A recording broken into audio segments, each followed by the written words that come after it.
Ipapakita sa atin ng ating DSWD Secretary itong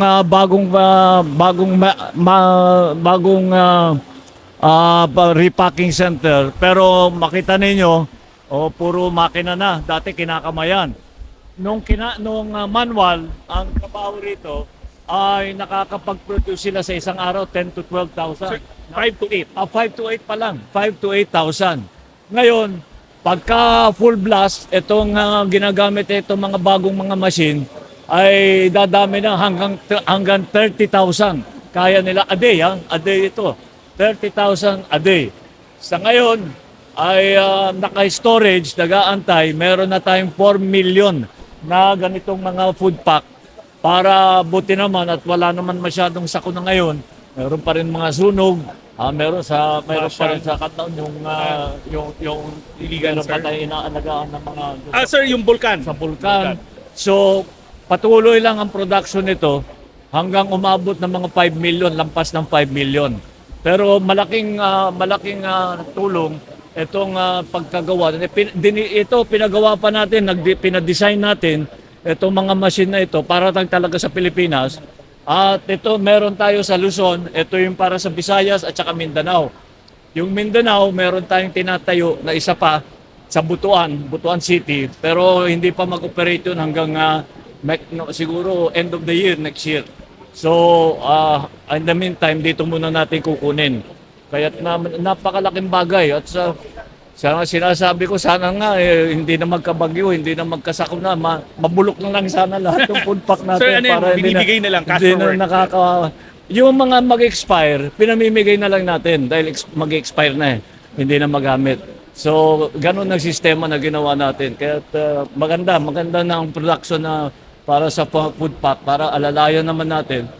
Ito ang unang panahon na ang national government ay nagbibigay nitong klaseng food pack. Nung nakaraan, kung saan na lang kumukuha yung mga biktima. Pero ngayon, nakakapag-provide na ang national government. Kaya maganda itong naging facility natin. Kung saan systematic yung iniimbak at natapos sa mga family food packs. So, para handa po na ipadala sa mga lugar na nangangailangan.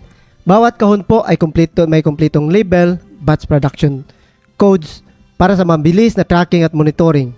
Isinasagawa din dito ang mahigpit na inventory control at documentation upang matiyak ang kalidad, integridad at kahandaan ng family food packs. Maayos ang pagkakaayos ng mga kahon upang masiguro ang maayos na daloy ng operasyon at mabilis na dispatch sa oras ng sakuna.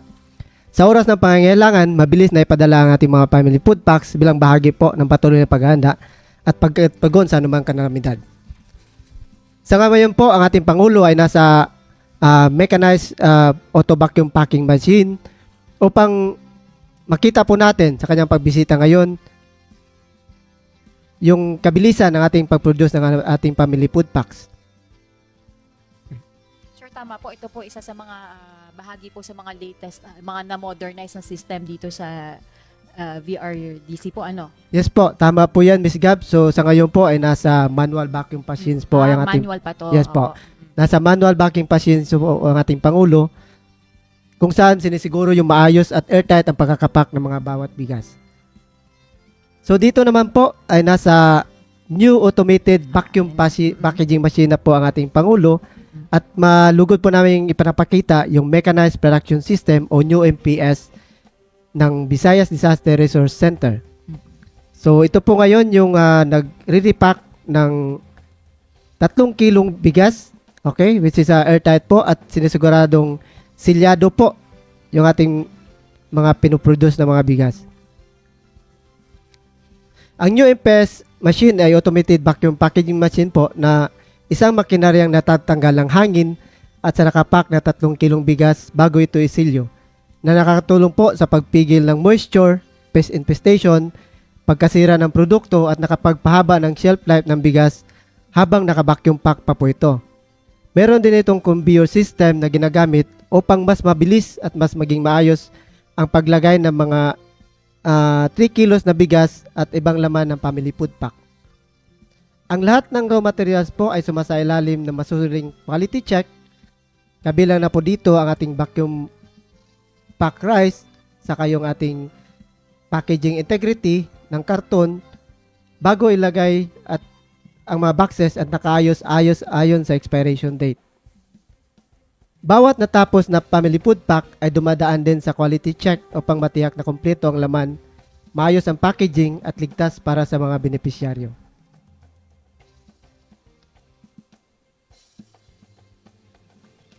Sir, bukod po sa bigas, no, ano pa po yung ibang mga raw materials na pinapack natin na kasama dyan sa family food packs?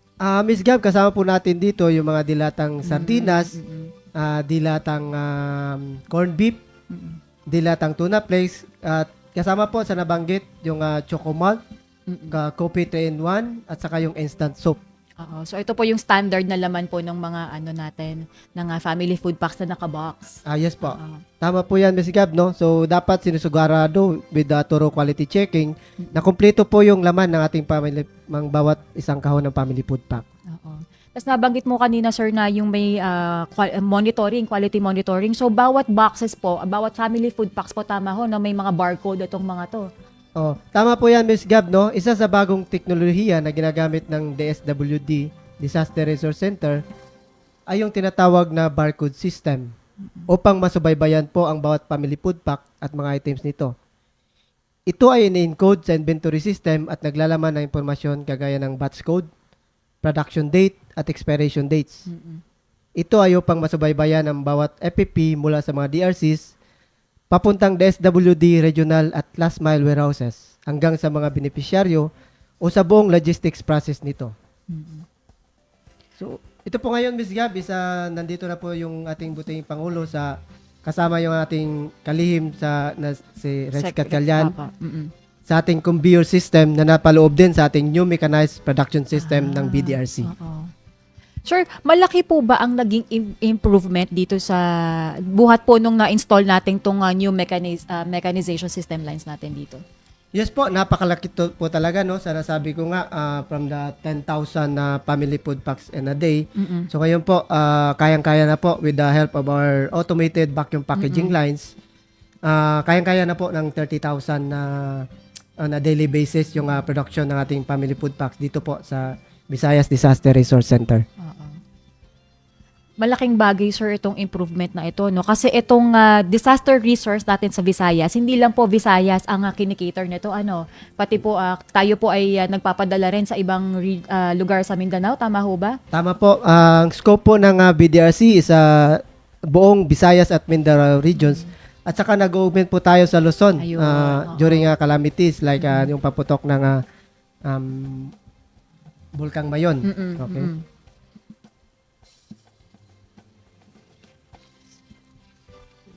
Sir, so far po ba, ilan na po ang naging total production output natin? Miss Gab, from 2016 to January 26 po, meron na po tayong kabuuang 8,977,512 na family food packs po na na-produce dito po sa BDRC. Sir, buhat po ito nung tama po, no? Noong 2016 na nag-start tayo ng operations, magpahanggang this year Yes po. po. Tama to? Tama po yan po. So yan po, nakikita natin yung bagong teknolohiya dito sa Visayas Disaster Resource Center. Kasama na din dito sa Luzon Disaster Resource Center yung tinatawag na barcoding system para po okay. sa monitoring at tracking ng ating ng laman ng bawat family food pack po. Tama ho, sir. Yun po yung kanina, yung may date, November Tama. 9. Yan po, yung nilagay po yun ng ating barcode personnel. Yan po yung barcoding system. Oo. Sir, yung kanina, yung may nakata Yan po tayong... yung pinakakita ng ating buting kalim po. Ayan, yung barcoding po siya. system. Yun yung bagong technology na ginagamit sa mga DRCs po. Sir, paano po ito, no? So, pagka dadali na po ito dun sa region or sa area na kung saan yung may nasa lantang area, etong mga barcode na yan, parang dyan nila Tama po, i-scan po yan ng ating mga regional warehouses para po mamonitor natin hanggang sa beneficiary po na nakatanggap. Naglalaman po yan ng mga informasyon po doon sa ating loob ng mga items sa loob ng ating family food pack. Sir, napag-usapan nga po natin kanina, no, na ang so far po ang daily po na production output natin for family food packs is umaabot po ng 10,000 to 30,000. per day or per 8-hour cycle shift po, di ba ho? Tama po yan, per 8-hour shift po. Oo. That's 30,000 po. Sir, sa dami po ng output natin every day, paano po natin i-imbak or na-store itong mga family? Pinapakita sa atin ng ating DSWD Secretary itong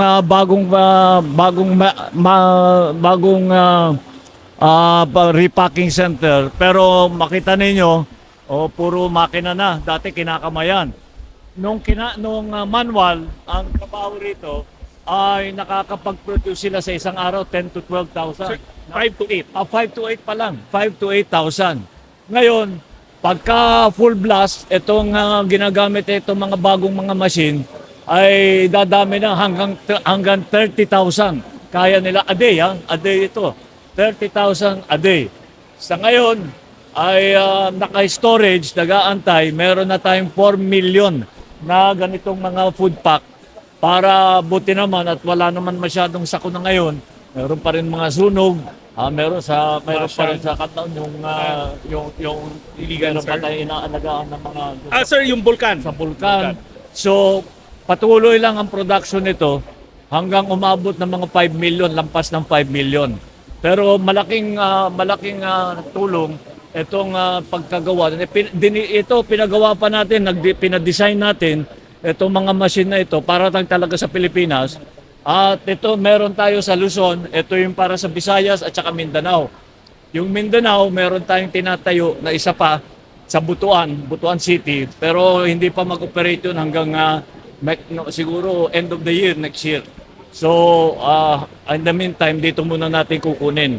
Kaya napakalaking bagay. At sinasabi ko, sana nga hindi na magkabagyo, hindi na magkasakuna, mabulok na lang sana lahat ng food pack natin. Sir, ano yun? para Binibigay na lang, cash hindi forward. na yung mga mag-expire, pinamimigay na lang natin dahil mag-expire na hindi na magamit.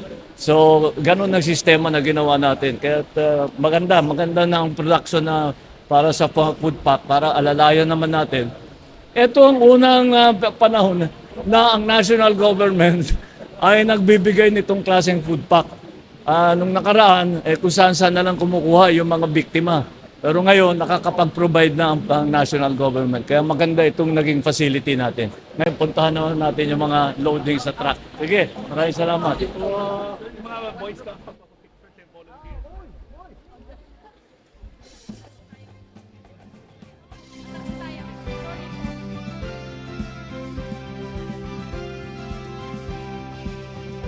Sa dami po ng target production at dispatch natin daily na libo-libong food and non-food items po, no, kailangan po talaga natin ng malaking manpower dito. Tama. At eto nga po, nakikita natin, may kasama po ang Pangulo na ilang mga kabataang naka-uniform po ng Boy Scout and Girl Scouts. No, sir? Yes po. Yan po yung mga volunteer groups natin na tumutulong sa BDRC, kasama yung ating mga BDRC staff na tumutulong na pag-produce ng ating mga family food packs. So ayan po yung buting Pangulo natin at ating kalihim na kasama natin sa yung mga cash for work beneficiaries ng DSWD.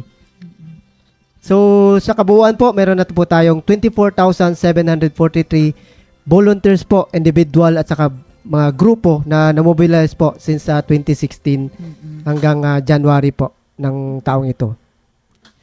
Kanina nga po, sir, meron tayong may nakausap tayong ilan sa mga Boy Scout and Girl Scout na Tama mga po. volunteers. Nakakatuwa po kasi even at such a young age po, parang naging calling na talaga nilang tumulong sa sa kapwa. Yan, yes po. Tama po, Ms. Gab. Yan din po yung gusto ng ating kalihim, no, na saka ng ating Assistant Secretary Quintilla na masakatuparan yung pagbubolunteer ng ating mga kabataan. So, malaking tulong talaga yung presensya nila dito sa BDRC po. At hindi lang po Boy Scouts, sir, no? Meron pa tayo iba, mga members po, po ng mga oo. ilang church groups, Oo. So, ngayon po, pinapakita na po, no, nasa kasalukuyang loading Bay Area na po yung ating Pangulo. Saka pinapakita po dito yung pagkakarga ng ating mga family food packs doon sa mga trucks na ready na at saka ipapadala na po sa Rio ng Caraga dahil po ito sa nakaraang baha dulot ng share line at saka sa field office po 6 further stockpiling para po mapabilis natin yung agarang tugon sa panahon ng kalamidad.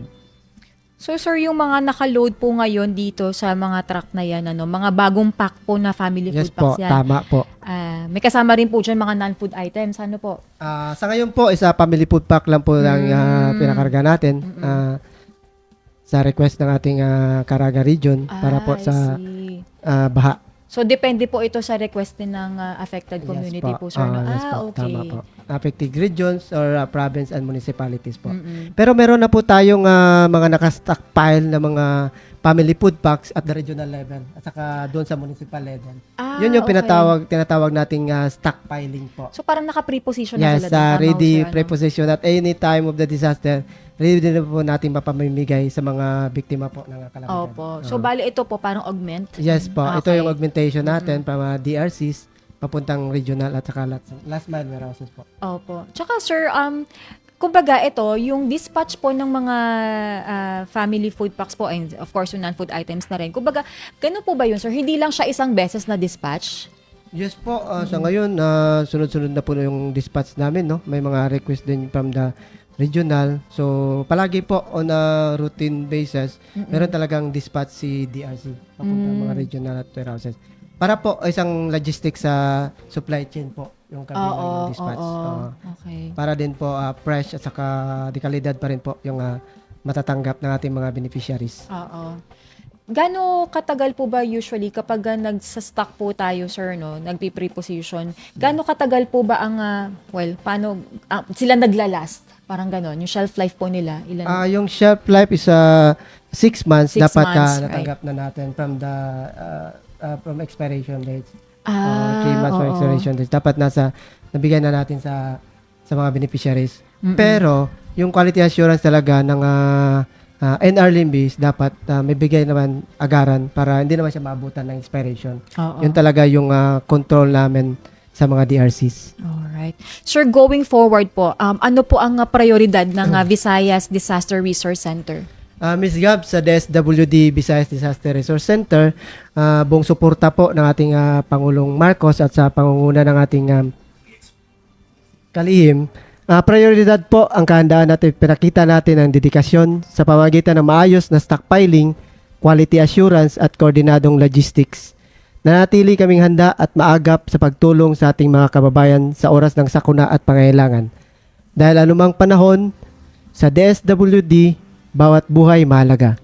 At ayan po si Sir Nino Ribo ng National Resource and Logistics Management Bureau ng DSWD.